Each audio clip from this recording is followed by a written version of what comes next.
अल्हम्दुलिल्लाह इन्नल हम्दलिल्लाह नहमदुहु व नस्तईनुहु व नस्तगफिरुह व नऊज़ु बिल्लाहि मिन शुरूरि अनफुसिना व मिन सय्यिआति अअमालिना मन यहदिहिल्लाहु फला मुदिल्ल लहु व मन युद्लिलहु फला हादिय लहु अशहदु अल्ला इलाहा इल्लल्लाहु वहदहु ला शरीक लहु व अशहदु अन्ना मुहम्मदन अब्दुहु व रसूलुहु या अय्युहल्लज़ीना आमनुत्तकुल्लाह हक्क तुकातिहि व ला तमूतुन्ना इल्ला व अंतुम मुस्लिमून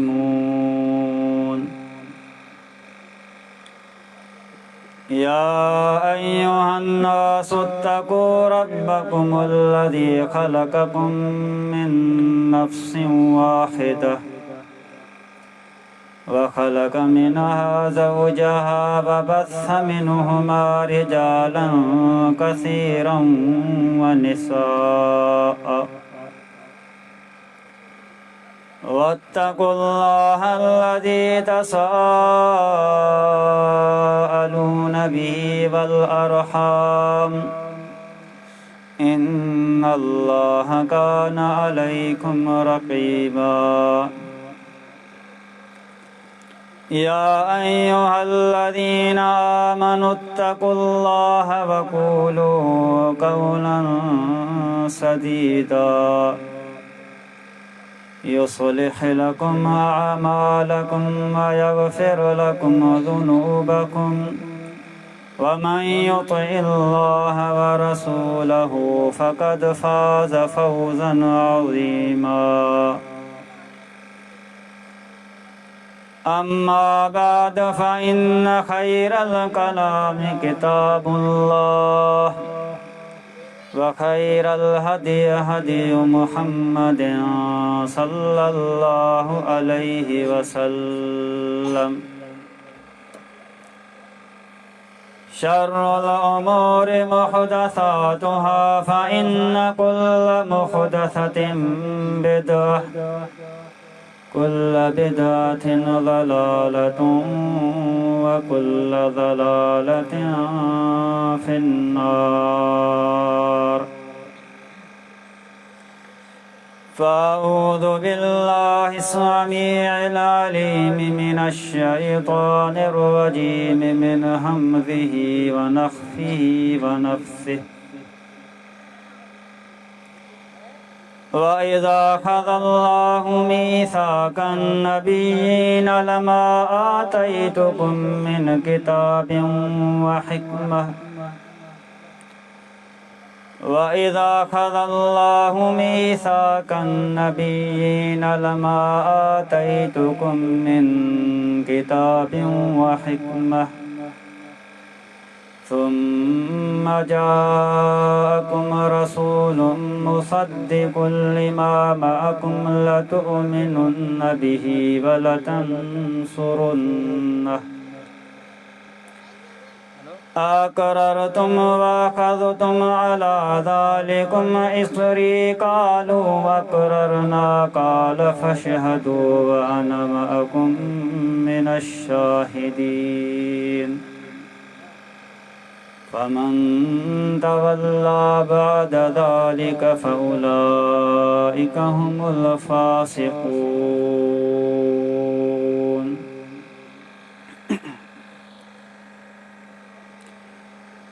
हर किस्म जी हमद ऐं सना किबरियाई बुज़ुर्गी वॾाई अकेले अल्लाह रब्बुल आलमीन खे जुगाए जेको अकेलो हिन पूरी कायनात जो ख़ालिक मालिक महबूद बरहक आहे ऐं बेशुमार दुरूद ऐं सलाम इमामुल अंबिया ख़ातमुन नबिय्यीन साक़ी कौसर शफ़ीउल मुज़निबीन इमाम आज़म जनाब मुहम्मद रसूलुल्लाह सल्लल्लाहु अलैहि वसल्लम जन जी ज़ात अतहर ते जन खे रब कायनात कुल कायनात जे लाए रहबर ऐं रहमत करे मोकिलियो। अज़ीज़ दोस्तो,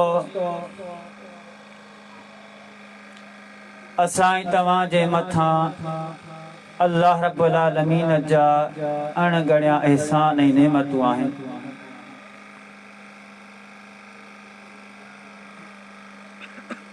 अल्लाह जूं जेकी असां जे मथां नेमतूं आहिनि एतिरियूं त आहिनि जेकॾहिं असां सभई इंस ऐं जिन बल्कि अल्लाह जी सारी मखलूक इन लाइ जमा थी वञे तो अल्लाह जे नेमतुनि जो शुमार कनि। यकीनन अल्लाह जी सारी मखलूक आजिज़ थी सघे थी मगर अल्लाह जे नेमतुनि जो शुमार नथो करे सघे। अल्लाह रब्बुल आलमीन जो फरमान आहे व इन तउद्दू निअमतल्लाहि ला तुहसूहा, जेकॾहिं तव्हां अल्लाह जे नेमतुनि खे ॻणणु चाहींदो ॻणे न सघंदो। अज़ीज़ दोस्तो, अल्लाह जे उन्हनि मिड़नी नेमतुनि मां हिकु अज़ीम नेमत जेका अल्लाह रब्बुल आलमीन असां तव्हां जे मथां कई आहे, अल्लाह जी उहा अज़ीम नेमत इहा आहे जो अल्लाह रब्बुल आलमीन असां खे मुसलमान बनायो आहे। अज़ीज़ दोस्तो, इहा का मामूली ॻाल्हि कोन्हे। असांजो मुसलमान हुजणु इन में असांजो को कमाल कोन्हे, अल्लाह रब्बुल आलमीन जी असां तव्हां जे मथां वॾी महिरबानी आहे।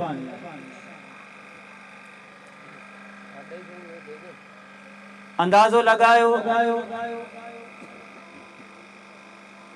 जेकॾहिं अल्लाह रब्बुल आलमीन असां तव्हां मां कंहिंखे कंहिं गैर मुस्लिम घराणे में पैदा करे आ, अॼु असां तव्हां जो हाल छा हुजे हा। असां खे अल्लाह रब्बुल आलमीन जंहिं घराणे में पैदा कयो, जंहिं घराणे में असां तव्हां जो जनम थियो, असां ॼायासीं, असांजे कन ते इहे कलिमा पहुता अल्लाहु अकबर अल्लाहु अकबर अशहदु अल्ला इलाहा इल्लल्लाह अशहदु अन्न मुहम्मद रसूलुल्लाह सल्लल्लाहु अलैहि वसल्लम। अम्मा जी झोलीअ में असां तव्हां खे इहो कलमो मिली वियो, ला इलाहा इल्लल्लाह मुहम्मद रसूलुल्लाह सल्लल्लाहु अलैहि वसल्लम। अल्लाह का सिवाय को भी हकीकी महबूद नाहे। मोहम्मद सल्लल्लाहु अलैहि वसल्लम अल्लाह जो सच्चो रसूल आहे। इहो कलमो असां तव्हां खे अम्मा जी झोली में मिली वियो। केॾी ख़ुशकिस्मती आहे। ऐं चवंदो आहियां, जेकॾहिं असां तव्हां मां कंहिं माण्हू खे एतिरी उमिरि मिली वञे, अॼु खां वेंदे क़यामत जे ॾींहं ताईं वो सजदे में पियो हुजे ऐं रुगो अल्लाह जो इहो शुक्र पियो अदा करे, अल्लाह तुंहिंजो शुक्र आहे जो तूं मूंखे मुसलमान पैदा कयो, इस्लाम जी अज़ीम नेमत तूं मूंखे अम्मा जी झोली में अता कई। यकीन अल्लाह रब्बुल आलमीन जो शुक्र अदा नथो करे सघे, हक़ अदा न थी सघे। यार, दुनिया में कई अहिड़ा माण्हू तव्हां खे मिली वेंदा जिन हिन क़ुरान खे पढ़ियो, प्यारे प्यारे सलात सलाम जी हदीस के पढ़ियो ऐं समझी चुका तो यकीनन दीन इस्लाम अल्लाह जे तरफां नाज़िल कयल हकीकी दीन आहे, अल्लाह जो आईन आहे, दस्तूर आहे। इहो ई सिधो रस्तो आहे, इहा ई सिरात मुस्तक़ीम आहे। पर पोइ उन्हनि माण्हुनि खे दीन इस्लाम नसीब न थियो। छो जो उन्हनि जे लाइ बावजूद फहम जे बावजूद समझण जे कई अल्लाह रहम करे त चैलेंजिस कई मसाइल दरपेश कई रुकावटूं दरपेश समझे पियो त इस्लाम हक़ आहे चाहे थो त क़बूल करियां पर उन जे बावजूद उन खे इहा नेमत नसीब न थी सघे। यार ॿियनि खे त छॾे ॾियो पर दुनिया में उहो बि हिकु इंसान जे आख़िरी पैगंबर मोहम्मद रसूलुल्लाह सल्लल्लाहु अलैहि वसल्लम जी तरबियत कई परवरिश कई। अल्लाह जा रसूल अञा नंढड़ा संदन वालिद फौत थी वियो संदन वालिदा फौत थी वई उनजी परवरिश केर था कनि उनजो चाचो अबू तालिब। अल्लाह जा रसूल गालिबन 10 सालनि जा या 12 सालनि जा अबू तालिब हिकिड़े काफ़िले सां गॾु वापार जे सिलसिले में शाम जो सफ़र कनि था ऐं इमाम काइनात मोहम्मद सल्लल्लाहु अलैहि वसल्लम नंढो ॿार 10 सालनि जो पाण गॾु वठी वञनि था ऐं इन काफ़िले में कुरैशन जा सरदार मौजूद आहिनि वॾा वॾा कुरैश मौजूद आहिनि। इहो काफ़िलो रवा दवा जॾहिं हिकु वादी मां गुज़रे थो उन वादी में हिकु ईसाई आलिम जेके राहिब चइजे थो उहो रहे थो उतां काफ़िला अचनि पिया वञनि पिया हिकु रस्तो आहे गुज़रगाह आहे हू केॾांहुं बि तवजो कोन थो करे पर जॾहिं ही काफ़िलो अची गुज़रियो आहे न जंहिं काफ़िले में इमाम काइनात मौजूद आहे सल्लल्लाहु अलैहि वसल्लम जॾहिं इहो काफ़िलो इन ई गुज़रगाह तां गुज़रे थो इन वादीअ खां गुज़र थिए थो इहो पादरी इहो राहिब इहो ईसाई आलिम छा थो करे उन काफ़िले में वञे थो ऐं के माण्हुनि खे तलाश करे थो तलाश कंदे कंदे अची मोहम्मद सल्लल्लाहु अलैहि वसल्लम जे हथ में पंहिंजो हथ ॾियो अल्लाह जे रसूल हथ मां वठे थो ऐं कुरैशन खे मुखातिब थिए थो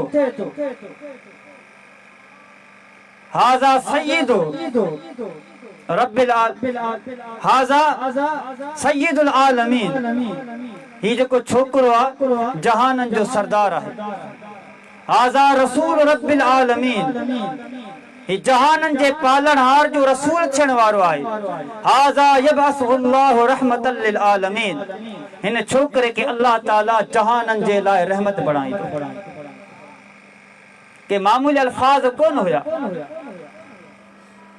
वॾो स्टेटमेंट हुयो अल्लाह जे रसूल जे हवाले सां ऐं पुछा थो करे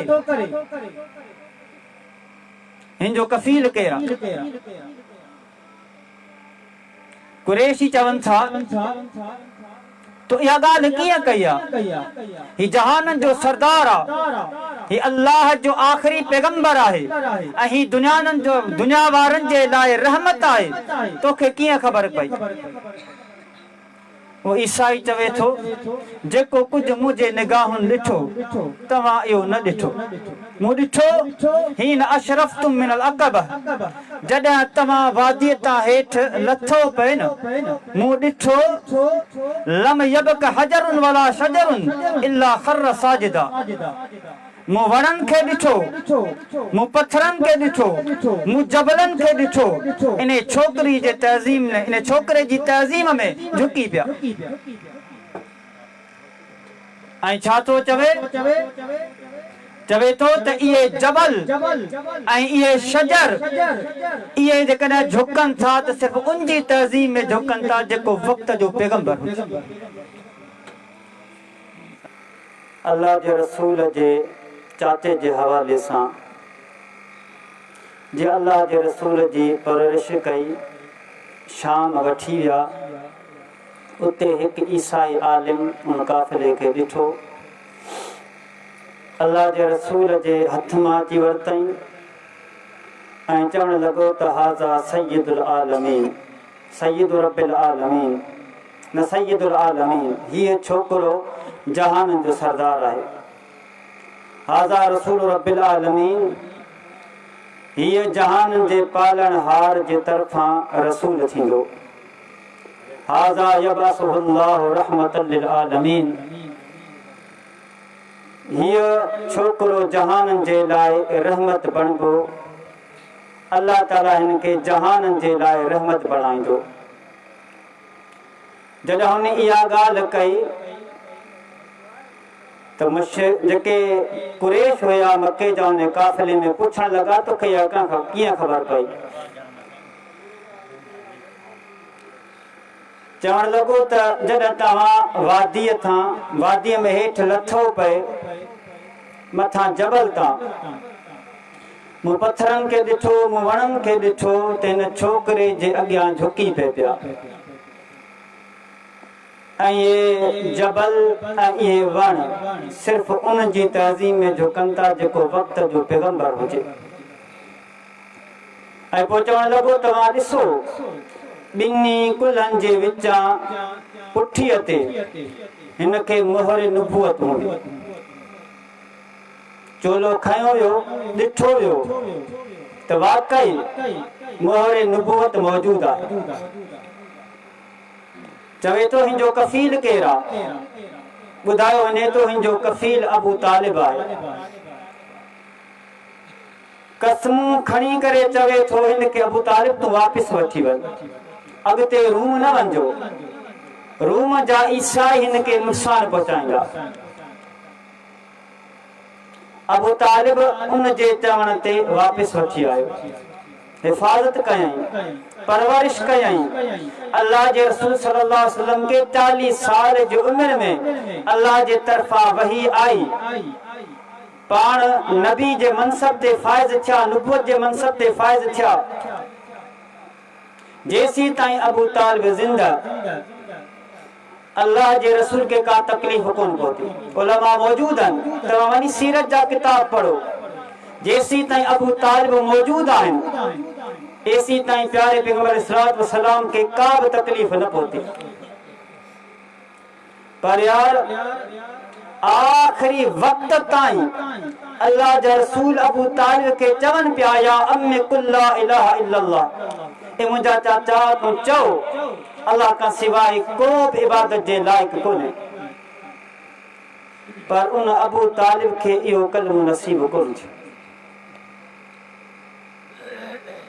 यार असां तव्हां जे मथां अल्लाह जी केॾी महिरबानी आहे। असांजी अख खुली हिन दुनिया में अहिड़े घर में जंहिं घर में असांखे अम्मा जी झोली में ही कलमो नसीब थी वियो। यार उन वक्त के त छॾियो, पर हिन वक्त में तव्हांखे कई अहिड़ा माण्हू मिली वेंदा जेके दीन इस्लाम के हक़ समझनि था, पर उन जे बावजूद दीन इस्लाम के तस्लीम नथा कनि। ग़ालिबन 2007 या 8 जी ॻाल्हि आहे। उन वक़्तु पाकिस्तान जा हालात तमामु ख़राब हुया। आए ॾींहं को धमाको, कत्लो गारत आम हुई, लाशन जा ढेर लॻी वेंदा हुया। ऐं तव्हांखे ख़बर आहे जॾहिं को अहिड़ो वाक़ियो थींदो न, असांजूं जेके अख़बारूं आहिनि, असांजो इलेक्ट्रॉनिक मीडिया आहे, असांजी जेका टेलीविज़न या अहिड़े क़िस्म जूं जेके ख़बरूं आहिनि, उनमें असांजा जेके अदीब दानिश्वर को चवंदो हो त भई भिटाई जे फ़िक्र में दहशतगर्दी जो ख़ात्मो आहे, भिटाई जे फ़िक्र में अमन आहे। ऐं को चवंदो हो, बल्कि अॼु बि चवनि था त जीअं सैयद जे फ़िक्र में सिंध जो जियापो अमन आहे।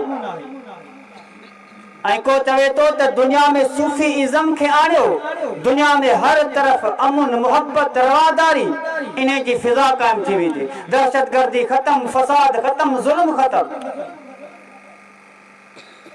तो उन ॾींहुं अख़बार हुई, उन अख़बार में अहिड़े क़िस्म जूं ॻाल्हियूं मौजूदु हुयूं। हिकु गैर मुस्लिम जे उमिरि ग़ालिबन 64-65 साल हुई। मुंहिंजे क्लिनिक ते ईंदो, अची वेहंदो, अख़बार पढ़ंदो। हिकिड़े अख़बार के पढ़ंदे, अख़बार के पढ़ी ऐं फोल्ड करे ऐं रखियईं, वेड़े रखियईं। ऐं मूंखे चवण लॻो डॉक्टर साहब अख़बार में बकवास आहे। मुंहिंजो छा बकवास आहे? चई अख़बार में लिखियो पियो आहे त भेटाई जे फ़िक्र में अमुन आहे, को चवे जी मसीह जे फ़िक्र में अमुन आहे, को चवे सूफ़ियत में अमुन आहे। चई अमुन कंहिं में बि कोन्हे। हाणे हुन जा अल्फाज़ तव्हां ॿुधो छा थो चवे हिकु गैर मुस्लिम।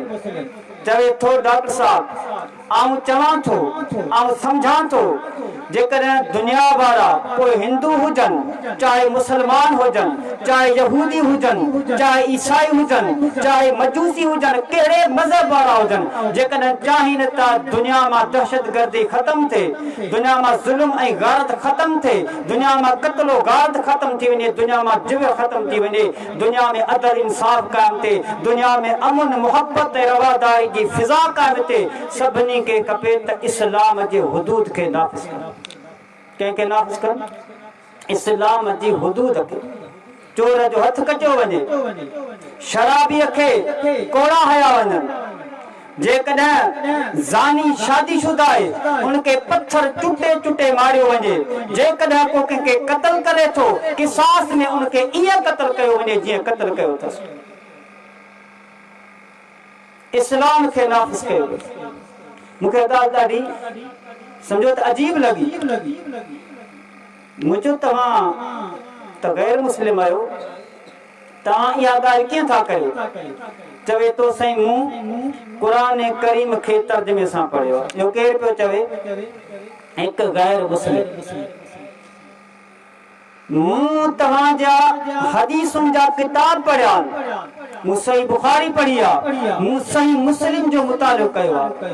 हिकिड़ो सुवाल कंदुसि मुस्लमाननि खां, असां खां तव्हां खां अॼु केतिरा मुस्लमान जिन तर्जुमे सां क़ुरान पढ़ो? केतिरा मुस्लमान जिन जे घरनि में सही बुखारी ऐं सही मुस्लिम मौजूद आहे?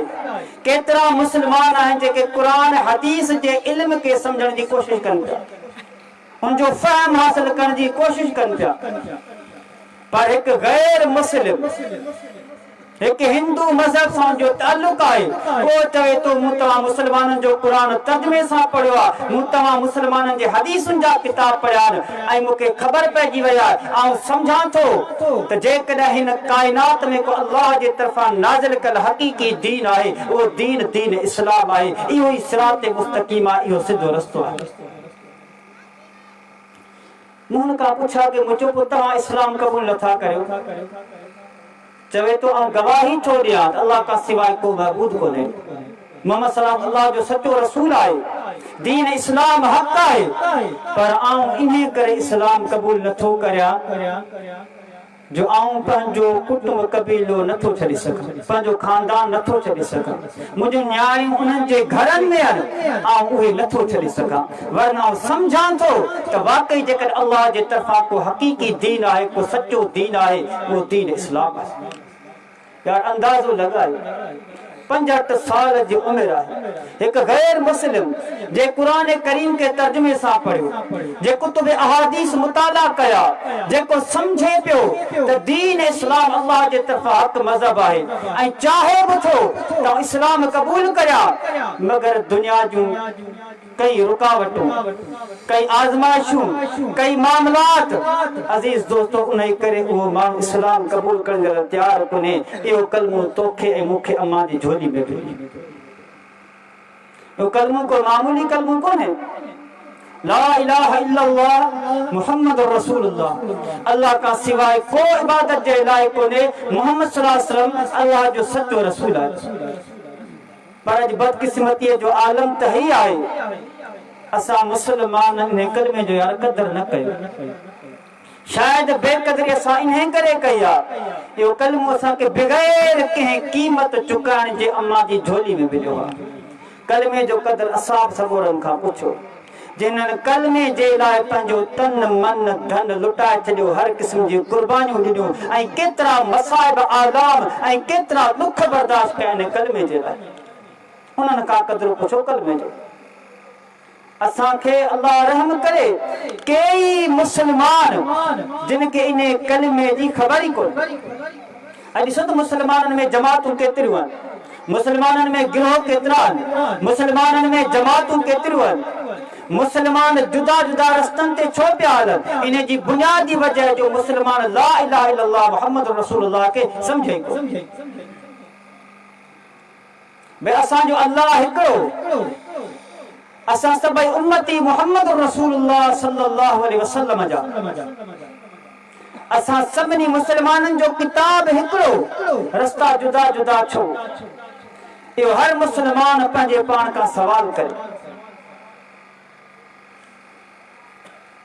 कलमो बि असांजो साॻियो, क़ुरान बि साॻियो, असांजो मुक़्तदा पैगंबर रहबर मुहम्मद रसूलुल्लाह सल्लल्लाहु अलैहि वसल्लम हिकिड़ो ई। या रस्ता जुदा छो? सोचूं जुदा छो? नज़रिया जुदा छो? अक़ीदा जुदा छो? जमातूं जुदा छो? फ़िरका जुदा छो? इन जो जवाब इहो ई आहे जो मुसलमाननि जी मेजोरिटी, मुसलमाननि जी अक्सरियत इन कलमे खे सम्झो ई न। कलमो छा आहे? अल्लाह खां सवाइ को इबादत जे लाइक़ु कोन्हे। मां इबादत थींदी कंहिंजी? हिकिड़े अल्लाह जी थींदी।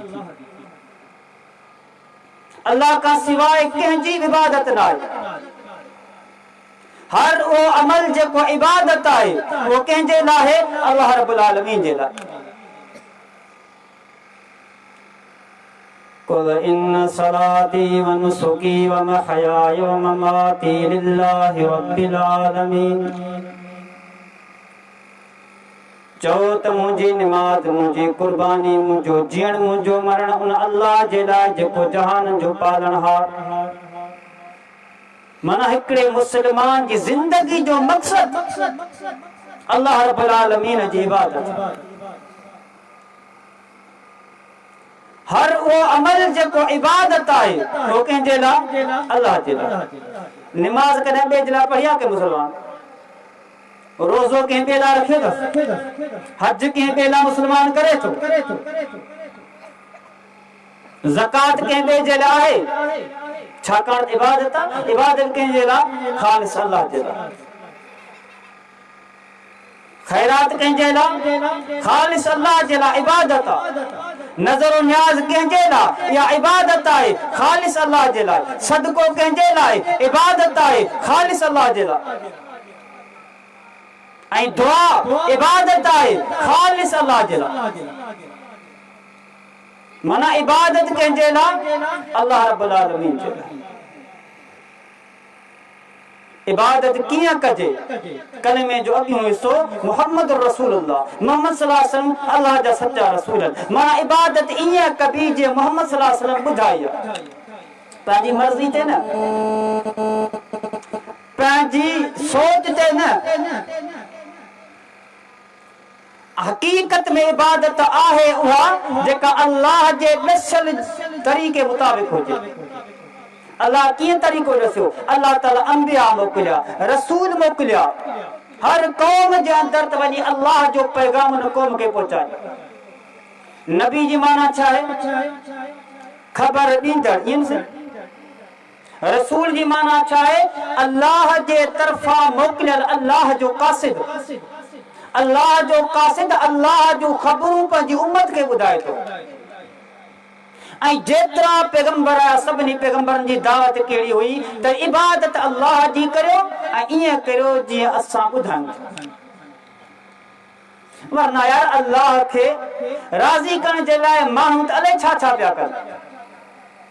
मिसाल पंहिंजे हिन पाकिस्तान मुल्क में ईसाई बि रहनि था, हिंदू बि रहनि था।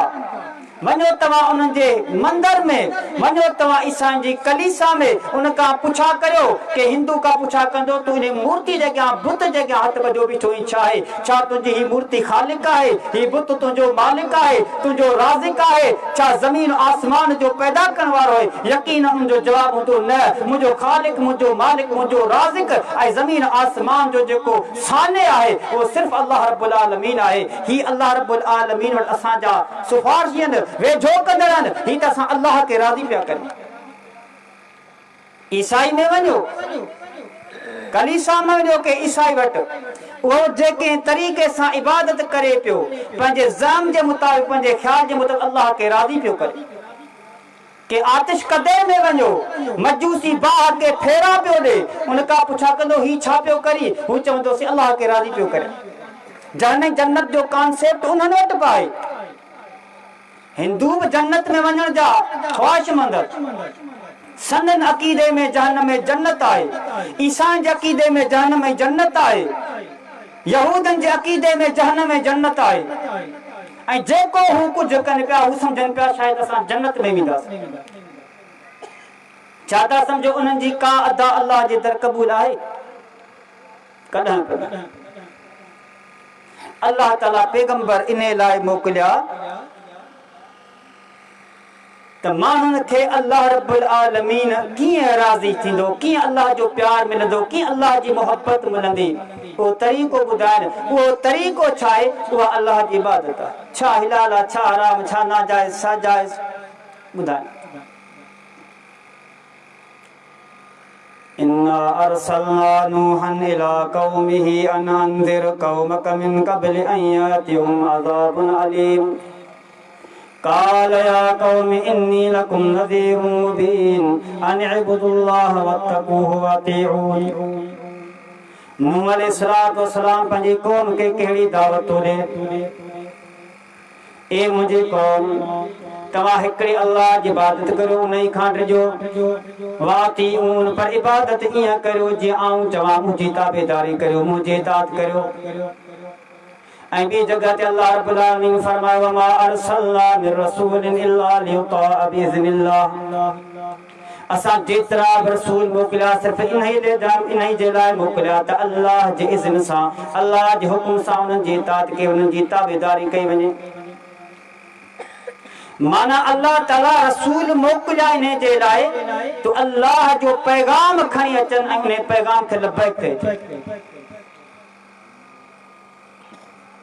ऐं इहो सिलसिलो हलंदो रहियो मुहम्मद रसूलुल्लाह सल्लल्लाहु अलैहि वसल्लम जी नुबुवत ते ख़त्म थियो पा ख़ातमुन नबिय्यीन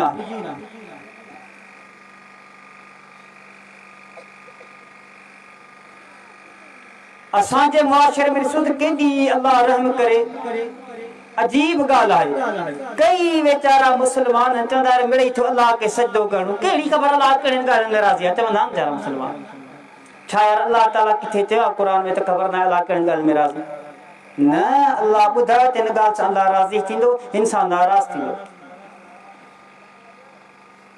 घणा वरी चवंदा न यार जेको जीअं पढ़े सभु कंहिंजी मर्ज़ी आहे निमाज़ थी वेंदी भला निकाह जीअं पढ़जे तीअं थी वेंदो जानवर जीअं ज़बह कजे तीअं थी वेंदो हितां ज़बह न कयो मथां कोई जॾहिं थी वेंदो ईअं ई पेट फाड़े छॾियो त रत बहंदो मरी वेंदो जरा हलाल थींदो दुनिया में हर शइ जो हिकु परफेक्ट तरीक़ो आहे त अल्लाह जी इबादत जो हिकु परफेक्ट तरीक़ो आहे ऐं उहो परफेक्ट तरीक़ो कहिड़ो आहे जो प्यारे पैगंबर सलात व सलाम ॿुधायो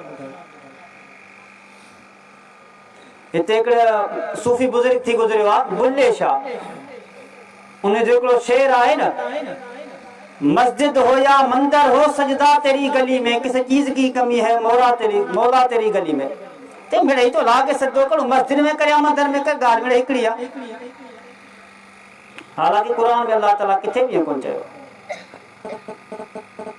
हाँ इहो त कुरान जे आयात जे अंदर मौजूद आहे अहादीस में मौजूद आहे इबादत ईअं करियो जीअं अल्लाह ताला सेखारी आहे जे प्यारे पैगंबर हुकुम ॾिनो आहे जे प्यारे पैगंबर करे ॾेखारी आहे हाफ़िज़ू अलस्सलावाति वस्सलातिल वुस्ता वक़ूमू लिल्लाहि क़ानितीन व इन ख़िफ़्तुम फ़रिजालन औ रुकबानन व इज़ा अमिनतुम फ़ज़कुरुल्लाह कमा अल्लमकुम मा लम तकूनू तअलमून फरमाए त तव्हां निमाज़ जी हिफ़ाज़त कयो ख़ुसूसन विची निमाज़ जी ऐं अल्लाह ताला जे लाइ तव्हां फरमान बरदार थी वियो जेकॾहिं तव्हां हालत ख़ौफ़ में आहियो जेकॾहिं तव्हां दुश्मन जे मुक़ाबले में आहियो तव्हांखे दुश्मन जो ख़ौफ़ आहे फरिजालन और रुकबाना पोतवा नमाज पैदल पढ़ंदे पैदल हलंदे पढ़ो या सवारी दे पढ़ो जे मुयसर थी सके तो नमाज पढ़ो। अंदाज लॻो नमाज जी अहमियत केतिरी आहे। इन हाल में भी नमाज को नहीं छॾणी। अॼु यार केतिरा मुस्लमान नवांदा वेठा आहिनि। 5 दफ़ा अल्लाह जी निदाउनि जे कननि ते पवे थी, अल्लाह जो सॾुनि जे कननि ते पवे थो, पर अल्लाह रहम करे केतिरा मुस्लमान मस्जिद में अचनि था। अल्लाह रब्बुल आलमीन फरमायो जेकॾहिं तव्हां दुश्मन जे मुक़ाबले में हो तव्हांजे लाइ ख़ौफ़ जी हालत आहे पोइ जीअं मुयसर थी सघे तीअं नमाज पढ़ो। फ़इज़ा अमिनतुम फ़ज़कुरुल्लाह कमा अल्लमकुम मा लम तकूनू तालमून। पर जॾहिं तव्हां पंहिंजे घर में मोटी अचो अमन वारा थी वञो तव्हांखे को ख़ौफ़ न हुजे। फ़ज़कुरुल्लाह कमा अल्लमकुम मा लम तकूनू तालमून। पोइ अल्लाह रब्बुल आलमीन जो ज़िक्र ईअं करियो यानी ईअं नमाज पढ़ो जीअं अल्लाह रब्बुल आलमीन तव्हांखे सेखारिया तव्हांखे काई ख़बर कोन हुई। नमाज में क़याम छा आहे का ख़बर कोन हुई। नमाज में रुकू कीअं कजे का ख़बर ई कोन हुई। नमाज जा कहिड़ा अहकाम कहिड़ा अरकान काई ख़बर कोन हुई। अल्लाह रब्बुल आलमीन सेखारिया कीअं सेखारियई मुहम्मद रसूलुल्लाह सल्लल्लाहु अलैहि वसल्लम जे ज़रिए। उन्हें करे फरमाते या अय्युहल्लज़ीना आमनू अतीउल्लाह व अतीउर रसूल वला तुबतिलू अमालकुम। ए ईमान वारो तव्हां इताअत करियो अल्लाह जे रसूल जे पंहिंजे अमलनि खे बर्बाद न कयो। माना जंहिं माण्हू पर अल्लाह जी इताअत खां रसूल जी इताअत खां ॿाहिरि निकिरी करे इबादत कई पोइ ज़मीन जी विख विख ते सजदो ॾे। जेकॾहिं जबल उहद बराबर अल्लाह जे राह में सोन ख़र्च करे छॾे ही पंहिंजी जान अल्लाह जी राह में निछावर करे छॾे पंहिंजे रत जो फुड़ो फुड़ो वहाए छॾे। पर यादि रखी छॾियो अल्लाह रब्बुल आलमीन वटि अहिड़े अमल जी का इज़त कोन्हे का औकात ई कोन्हे। ये सभु जा सभु अमल बर्बाद थी वेंदा। तव्हांजो निमाज़ हुजनि तव्हांजा रोज़ा हुजनि तव्हांजो ज़कात हुजनि तव्हांजा हज हुजनि तव्हांजो जिहाद हुजे तव्हांजा सदका हुजनि तव्हांजा नेकी जा कम हुजनि पर जेकॾहिं प्यारे पैगंबर सल्लल्लाहु अलैहि वसल्लम जी इताअत कोन्हे सभु जा सभु अमाल बर्बाद थी वेंदा। अॼु ॾिसो त मुस्लमान चरा केॾा सादा। अॼु असां वटि छा आहे असां कॾहिं इन ॻाल्हि जी कोशिश ई कोन कई आहे। कई वीचारा मुस्लमान आहिनि अल्लाह रहम करे असां दावत तबलीग जे मैदान में निकिरूं था दोस्तनि सां मिलूं था मुस्लमाननि सां मिलूं था जेकॾहिं का कहाणी ॿुधाए छॾे जंहिंजी को खुर पेर कोन्हे का सनद कोन्हे या कंहिं किथां आई कहिड़े किताब में आहे इन खे रिवायत करण वारो केरु आहे का ख़बर ई कोन्हे।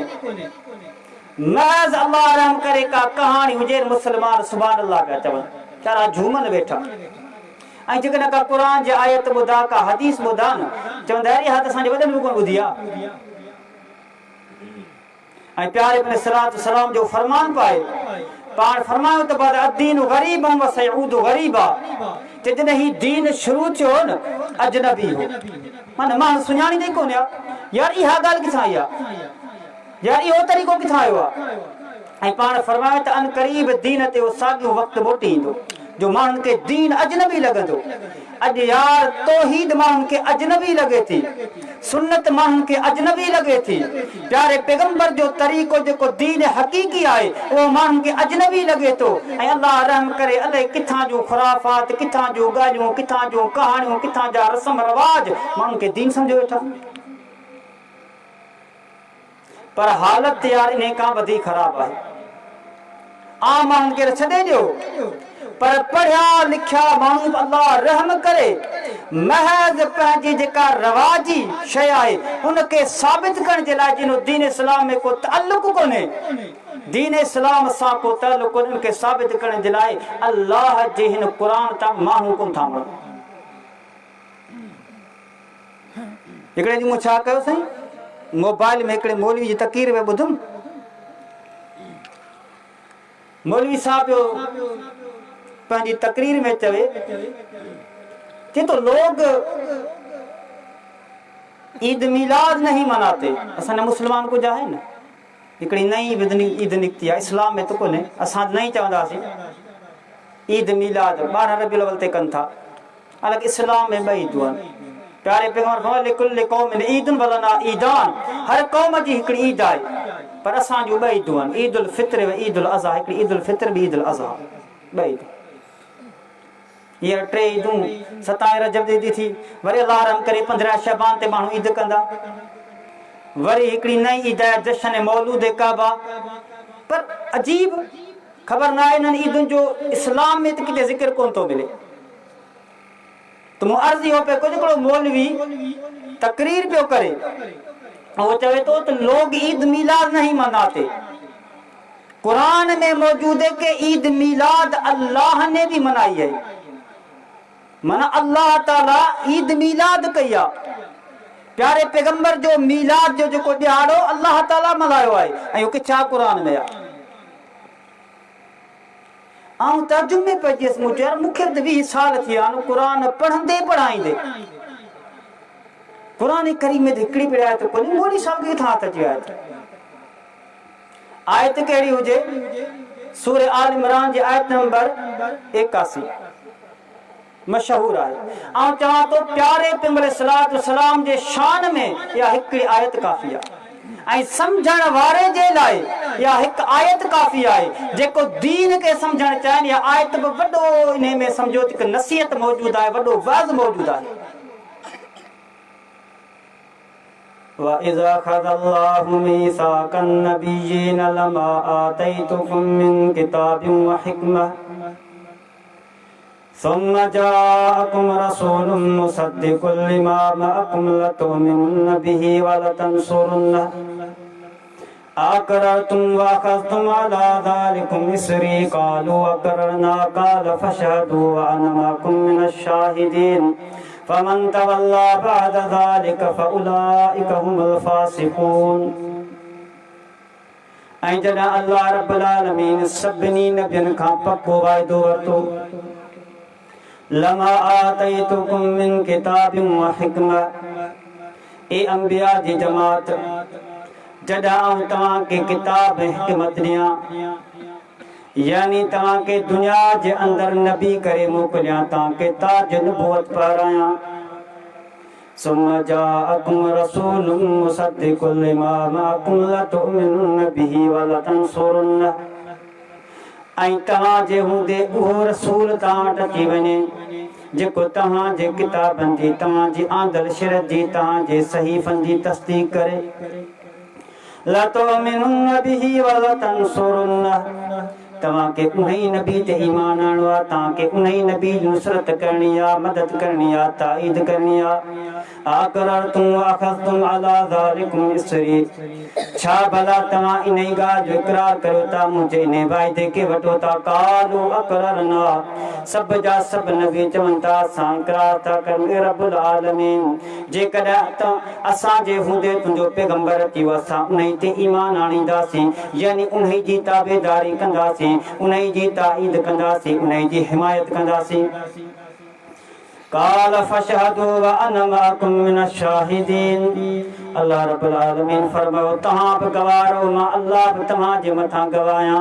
फमन तवल्ला बअद ज़ालिक फउलाइका हुमुल फ़ासिक़ून, पोइ जेको बि तव्हां मां इन वाइदे तां फिरे वियो फउलाइका हुमुल फ़ासिक़ून, उहो बेदीन थी वेंदो। इहा आयत ऐं इहो जेको मूं तर्जुमो कयो आहे न, इन बि चैलेंज आहे। उलमा मौजूद आहिनि, कंहिं फ़िरके वटि खणी वञो, मूंखे ॿुधायो इन में को आहे मिलाद जो ज़िक्र। हिते सभई मुस्लमान वेठा आहिनि, जेसिताईं मुंहिंजो आवाज़ पहुचे पियो, इन में को मिलाद जो ज़िक्र आहे? हालांकि इन में त उहा दावत मौजूद आहे जेका दावत असां था ॾियूं, जेका दावत असां था ॾियूं। हाफ़िज़ अब्दुल रशीद हफ़िज़हुल्लाह जेको चाहे ॾींहं राति माण्हुनि सां मिले पियो, महिनत करे पियो, यार इहा ई दावत ॾे पियो दुनिया वारो मुहम्मद रसूलुल्लाह सल्लल्लाहु अलैहि वसल्लम खां कोई मथां कोन्हे, आहे को मथां? यार उहो पैगंबर जेकॾहिं के नबी जे दौर में अची वञे हा, नूह अलैहिस्सलाम जे दौर में अचे हा, इब्राहिम अलैहिस्सलाम जे दौर में अचे हा, मूसा अलैहिस्सलाम जे दौर में अचे हा, हारून इलियास जे दौर में अचे हा, सुलेमान ऐं दाऊद जे दौर में अचा, कंहिं बि नबी जे दौर में अचा उन नबी जो सिक्को कोन हले हा, उन नबी जी फतवा कोन हले हा, उन नबीअ जो कौल कोन हले हा। जेकॾहिं सिक्को हले हा, कौल हले हा, फतवा हले हा, शरीयत हले हा कंहिंजी मुहम्मद रसूलुल्लाह सल्लल्लाहु अलैहि वसल्लम। यार मूंखे ॿुधायो त पोइ उन जी हदीस खां पोइ को पीर हली सघे थो, को मुर्शिद हली सघे थो, को इमाम हली सघे थो, को ॿियो मुक्तदा हली सघे थो, को मुजतहिद मुहद्दिस, को अल्लामा हली सघे थो? मुजाहिदान सभिनी जो इज्जत पंहिंजी जॻह ते, एहतराम पंहिंजी जॻह ते, पर प्यारे पैगंबर जे हदीस जॻह जेकॾहिं कंहिंजी बि ॻाल्हि अची वई उन ॻाल्हि खे त रद्द कबो, मगर मुहम्मद रसूलुल्लाह सल्लल्लाहु अलैहि वसल्लम ॻाल्हि खे रद्द न कबो। इहा असांजी दावत, इहा दावत। इन दावत में का ख़राबी, इन दावत में का कजी, इन दावत में को मसलो आहे? यार हर मुसलमान के इन दावत के तह दिल से कबूल करण खपे। आखिरी गाल करे ॾिसो त सहाबा इकराम रिज़वानुल्लाहि अलैहिम अजमईन इन आयतुनि खे बखूबी समझंदा हुया, अमल कंदा हुया ऐं प्यारे नबी सल्लल्लाहु अलैहि वसल्लम जी अज़मत का वाक़िफ़ हुया। केॾी वॾी शख्सियत जी फतवा अची वञे, कौल अची वञे, इमाम कायनात मुहम्मद रसूलुल्लाह सल्लल्लाहु अलैहि वसल्लम जे फरमान खे कोन छॾींदा हुया। अब्दुल्लाह बिन अब्बास रज़ियल्लाहु ताला अन्हुमा प्यारे पैगंबर जो सहाबी आहे, संदन सौट आहे, जंहिंखे प्यारे नबी सल्लल्लाहु अलैहि वसल्लम जे लाइ दुआ घुरी त अल्लाहुम्मा फ़क़िहु फ़िद्दीन, हे अल्लाह त अब्दुल्लाह बिन अब्बास खे दीन जो ॼाणू बना, फ़क़ीह बना, दीन जो वॾो फ़क़ीह हो। अब्दुल्लाह बिन अब्बास रज़ियल्लाहु ताला अन्हुमा कुझु माण्हू आया, अॼु हिकिड़ो सुवाल कयो। सुवाल कहिड़ो था कनि? हज तमत्तु कजे या न कजे? अब्दुल्लाह बिन अब्बास रज़ियल्लाहु ताला अन्हुमा फरमाइनि था त इमाम कायनात मुहम्मद सल्लल्लाहु अलैहि वसल्लम हज तमत्तु जी इजाज़त ॾिनी आहे। उहे माण्हू जवाब में छा था चवनि? सही, तव्हां त असांखे हदीस ॿुधायो पिया, अबू बकर उमर रज़ियल्लाहु अन्हुमा उन्हनि जी फतवा आहे त को बि हज तमत्तु न करे।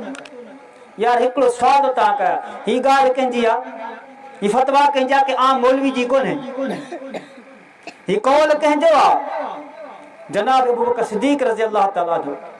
ओ अबू बकर सिद्दीक़ रज़ियल्लाहु ताला अन्हु जो हिन उम्मत में सभ खां वधीक फज़ीलतुनि वारो, सभ खां वधीक अफ़ज़ल आहे, जंहिंजे बारे में प्यारे नबी सल्लल्लाहु अलैहि वसल्लम फरमायो जे शोबल ईमान बहकी जी रिवायत मौजूद आहे, जेकॾहिं मीज़ान जे साइमी जे हिकिड़े पलड़े में पूरी उम्मत जो ईमान रखियो वञे ऐं ॿिए पलड़े में ईमान अबी बकर रखियो वञे, यानी अबू बकर सिद्दीक़ जो ईमान रखियो वञे, अबू बकर सिद्दीक़ रज़ियल्लाहु ताला जो ईमान ॻरो थी। अबू बकर जहिड़ो को बि कोन्हे उम्मत में। ऐं उमर बिन ख़त्ताब रज़ियल्लाहु ताला जी शख़्सियत केॾी अज़ीम शख़्सियत आहे।